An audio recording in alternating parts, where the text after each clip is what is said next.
Hola, ¿cómo estás? Bienvenido, bienvenida a un nuevo resumen de la lección de Escuela Sabática Joven. Llegamos a la semana número 12 del trimestre. El título de la lección es Un final abrupto y el texto base está en Santiago capítulo 5, versículos 13 al 20. Y con esto terminamos el repaso versículo por versículo de esta epístola, aunque todavía nos queda una semana, o sea, la lección número 13. Obviamente yo imagino que vos ya conseguiste el folleto para el trimestre que viene, que va a estar muy bueno, que va a estar hablando sobre el sábado. Así que te animo a que si todavía no lo conseguiste, que lo puedas conseguir en tu iglesia, te comuniques con el CES, la librería, no sé cómo conseguís tu folleto, pero conseguilo, ¿sí? ¿Qué te parece? ¿Cómo te fue este trimestre? ¿Te animaste a invitar gente a tu clase? ¿Lo pasaron bien? ¿Estás sirviendo como un nexo para poder alcanzar a más personas con el evangelio? Te animo a que tu clase de escuela sabática no sea solamente el repaso de la lección el sábado a la mañana, sino que esta unidad de acción se pueda llegar a convertir incluso en un grupo pequeño o en un GPA, como decimos aquí en Paraguay, que pueda servir para alcanzar a otras personas durante la semana, ¿sí? Y volviendo a lo que es el resumen de la lección, fíjate que, como estábamos diciendo, la epístola terminó. Y Santiago se mantiene en este enfoque de cristianismo práctico hasta el final de lo que escribe. Hemos visto que él sí desarrolló algunas ideas, pero no, Santiago es alguien que gusta más de lo práctico. Y estos consejos prácticos del final se concentran mayormente en lo que es la oración. Y podríamos resumir lo que Santiago escribe aquí diciendo que siempre hay una buena razón para hablar con Dios, ya sea en momentos de angustia, que capaz que es lo más común, ¿verdad? O en momentos de mucho gozo. Siempre habrá oportunidades para tener o mantener esta comunión con Dios. Si falta valor, dice Santiago, podemos buscar ayuda en algunas personas que nos ayuden a orar. Sí, que oren por nosotros y que también nos acompañen en este momento de oración. Se enfatiza incluso algunos detalles interesantes, como por ejemplo Elías, que no era así, wow, una persona súper perfecta, y sin embargo Dios escuchó sus oraciones. Termina Santiago hablando acerca de este impacto de ser responsables ante una comunidad piadosa, destacando las consecuencias positivas de ayudar a otras personas a volver a Jesús, incluso, o mejor dicho, comenzando por el lado de la oración justamente. Y lo más interesante es que Santiago no se despide, no hay final, simplemente corta y nos da esta idea de, bueno, después de que leyeron todo esto, ahora vayan y vivan un cristianismo práctico que realmente se refleje en todo lo que hacen frente a las personas. Santiago capítulo 5, en los versículos 13 hasta el 20, es una sección interesante que nos comparte 7 razones por las cuales los creyentes deberían orar y hasta se nos muestra cómo deberían hacerlo. Razón número 1. Cuando los creyentes sufren, deberían orar. Y la palabra en griego está escrita acá, es kakopateo, y se utiliza para describir un abanico muy grande de aflicciones. Es decir, cualquier aflicción que pueda aparecer es una buena razón para orar. Y en vez de separarnos del Redentor, nosotros deberíamos acercarnos más a Él en estas situaciones. Razón número 2. Cuando estamos contentos. Sí, recordar a Dios también en los buenos momentos glorifica su nombre y eleva nuestro espíritu. Razón número 3. Cuando el creyente está enfermo debería orar también. Es más, alienta a pedir ayuda.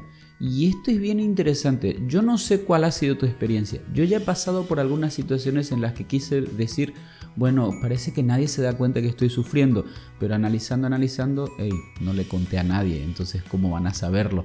Santiago hace un llamado a que si alguien está enfermo, que llame a la gente de la iglesia, vengan y oren por mí, y se nos promete incluso no solamente sanidad física, sino también el perdón de los pecados. La razón número 4, cuando pecan. Sí, el pecado lastima al pecador, y compartir con los hermanos de confianza y orar juntos es un aspecto muy lindo de lo que es la comunidad. No tengas miedo. Bueno, debería llegar nuestra comunidad de creyentes justamente a ese nivel en el cual podemos compartir libremente lo que pensamos, lo que sentimos y lo que sufrimos, y de esa manera apoyarnos unos a otros con la oración. 5. Un creyente debería orar con fervor y con rectitud. A menudo el creyente no ve la respuesta a sus oraciones justamente porque quizás no está cumpliendo con estos 2 requisitos. Quizás no está siendo perseverante en sus oraciones, tipo oró 2 veces y como no vio el milagro que quería, entonces dejó de orar. y por otro lado quizás no está viviendo en rectitud, no está viviendo conforme a los principios del Señor. Es como que tengas problemas de salud con hipertensión y te agarres una burger de este tamaño y digas: Señor, bendice estos triglicéridos para que no me hagan mal. 6. Deberíamos orar también cuando necesitamos algo imposible. Y aquí es donde entró el ejemplo de Elías, ¿no? Que oró para que no lloviera primero y después para que lloviera. No sé si te pasa también a vos, pero a veces los seres humanos oramos en realidad solo cuando creemos que sí va a suceder. Tipo: Señor, dame esto, pero en el fondo yo sé que puedo esforzarme un poquito y lograr que eso suceda. ¿Será que fue realmente el poder de Dios o fui yo quien logró eso? Y entonces cuando encontramos situaciones que son imposibles, como que esto de orar decimos: si total el Señor no va a cumplir porque... y nos ponemos en el lugar de Dios. No, si es algo imposible, ponete de rodillas, ora, pedí que el Señor haga su voluntad y el Señor te va a sorprender. Y la 7ª razón que se nos presenta es la de orar cuando alguien se está alejando de los caminos del Señor. En textos como 1 de Timoteo capítulo 2 versículo 1 o Filipenses capítulo 1 versículo 19 se nos muestra, este principio de orar por otras personas, esta oración intercesora a la cual llamamos. Si ves a alguien que se aleja, no te hagas el distraído, haz algo por esa persona que se está alejando. ¿Y qué te parece o qué mejor idea que empezar orando por él o por ella? Todo esto que vimos ahora es como una expansión de lo que Pablo ya dijo ahí en 1 de Tesalonicenses capítulo 5 versículo 17. Orad sin cesar. Leyendo Santiago 5 podemos llegar a los versículos 14 y 15 y hacernos esta pregunta: ¿por qué no todas las personas son sanadas? Y hay que tener cuidado y mucha humildad cuando intentamos responder esta pregunta, porque si alguien se acerca para interrogarnos y decirnos: ¿por qué oramos y no se sanó fulanito o fulanita? Justamente esta persona tiene en mente un rostro, un nombre, así que cuidado con herir alguna susceptibilidad al largar nomás un montón de ideas teóricas que tenemos, pero que en realidad quizás carezcan de empatía. Podríamos comenzar diciendo que la respuesta corta a esto de por qué no todos se sanan es justamente la de que los seres humanos nunca vamos a tener la respuesta total.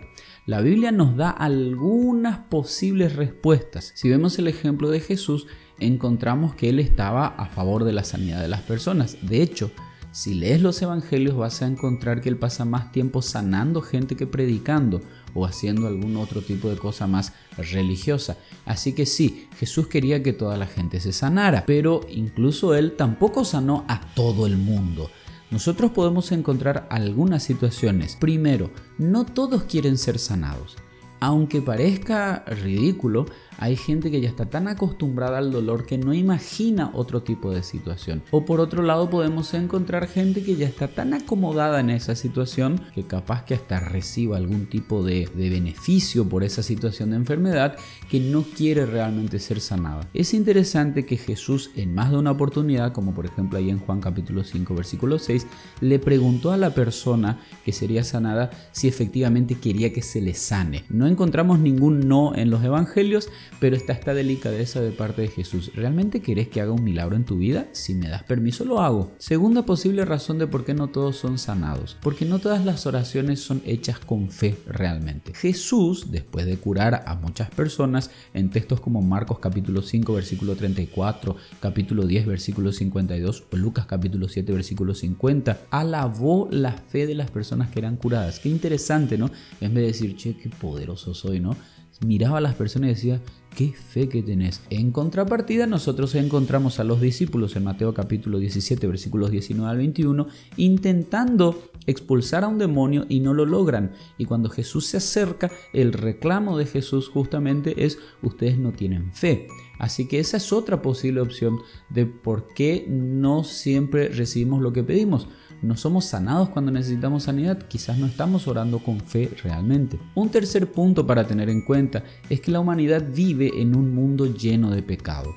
Podríamos decir que este pecado contaminó nuestra genética, nuestros hábitos, nuestras elecciones, el ambiente, la vida, y todo esto es una evidencia del gran conflicto en medio del cual nosotros vivimos. Tenés que recordar que Jesús no vino a crear una utopía terrenal, es decir, sí, Él vino a esta tierra a trabajar por vos, por mí, para salvarnos, para dejarnos su palabra, para mostrarnos cómo se vive realmente el Evangelio. pero el objetivo final está allá, ¿sí? Está en ese mundo que Él está preparando para nosotros. De allí que nosotros tendríamos que evaluar inclusive si realmente vale tanto la pena tener unos pocos años de sanidad en esta tierra y por otro lado perder la eternidad o algo parecido. Ten esto en cuenta también cuando reflexionas sobre esta situación. Y por último podríamos decir que muchas personas no son sanadas porque el Señor no lo considera como lo mejor. Es muy probable que alguna persona se acerque más a Dios justamente por la situación difícil por la cual está pasando. De ahí que quizás, esto es solamente un planteamiento, quizás el Señor conoce tu corazón, conoce mi corazón y sabe que si se hace el milagro de entrada, probablemente esa persona, vos, yo o la persona a la que estemos hablando, se termine separando igual de rápido que como se acercó a Jesús. De allí que tenemos que tener en cuenta también esto de la omnisciencia de Dios, el que conoce todos los aspectos. Y seguramente existen otras muchísimas razones por las cuales no todos los que piden sanidad son sanados, pero si no podemos responder todo, por lo menos podemos ver el ejemplo de Jesús en el Getsemaní. Una persona que está dispuesta a orar y pedir al Señor que haga un milagro, pero por otro lado acepta la voluntad de Dios. Si Jesús hizo eso, ¿por qué vos y yo no podríamos hacer lo mismo? Juan capítulo 17 es un texto hermoso porque nos muestra a Jesús orando. Fuera de este texto tenemos también varios relatos aislados que cuando los juntamos podemos tener una idea de cómo era la vida de oración de Jesús. Y quiero repasar contigo algunos aspectos. Jesús oraba a menudo. Lucas capítulo 5 versículo 16, Lucas capítulo 6 versículo 12 son textos que nos hablan de Jesús orando e incluso orando a veces toda la noche. Jesús dijo que Dios siempre está atento a cualquier cosa que nosotros podamos pedirle. Es cierto que Él ya conoce nuestras necesidades, pero Él siempre está allí queriendo escuchar.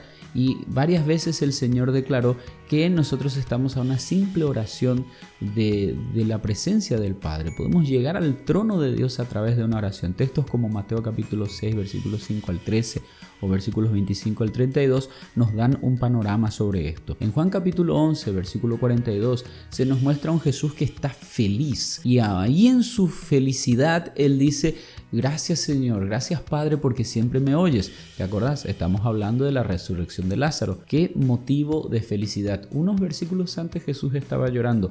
Ahora quizás sigue lagrimeando, pero ya de gozo. Sin embargo, tenés otras situaciones como por ejemplo el Getsemaní, la cruz, situaciones de agonía en las cuales Jesús seguía orando. Textos como Mateo 26, versículos 36 al 44, capítulo 27, 46, Lucas capítulo 23, versículo 34 nos muestran a este Jesús que está en lo más sufrido que pueda experimentar una persona. Vos y yo nunca vamos a pasar por esa situación.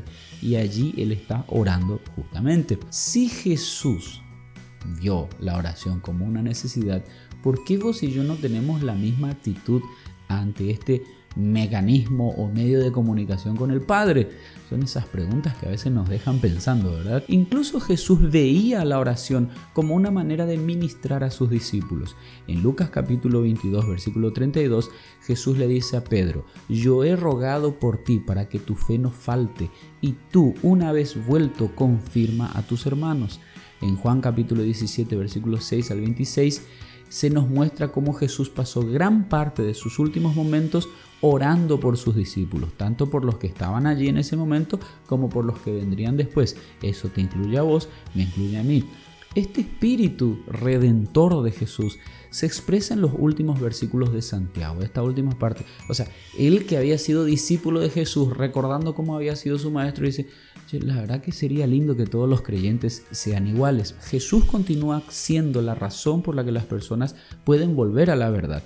Y es interesante que 2 Corintios capítulo 5 versículo 18 dice que Jesús extiende su ministerio de reconciliación a nosotros. Y allí yo quiero hacerte estas dos preguntas. ¿Cómo te está yendo con este ministerio de la reconciliación? Ahora mismo, si cerraras los ojos y pensaras, ¿se te vendrían a la mente el nombre de alguna o algunas personas que se están alejando del Señor? ¿Qué estás haciendo para que eso no suceda?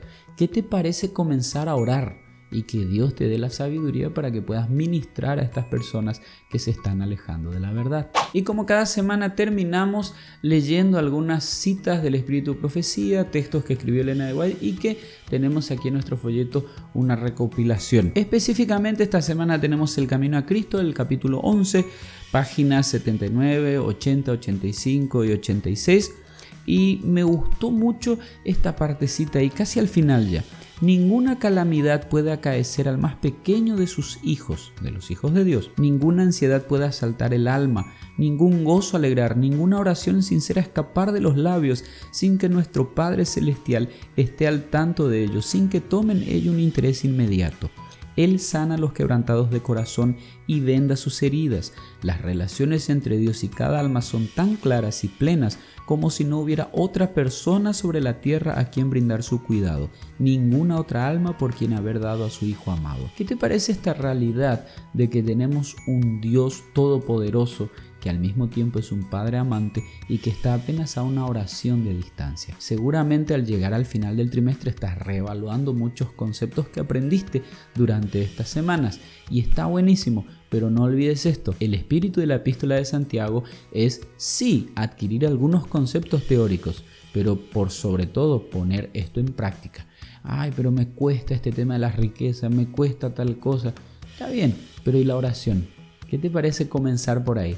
Comenzar reavivando, si hace falta, tu comunión con el Señor, para que de esa manera, después de vos hablar con Él y decirle todo lo que te está pasando, lo que estás sufriendo, lo que estás agradeciendo, Él también te habla a través de su palabra y te explique cómo se vive esta jornada a la que llamamos vida. Hasta aquí llegamos con el resumen de esta semana.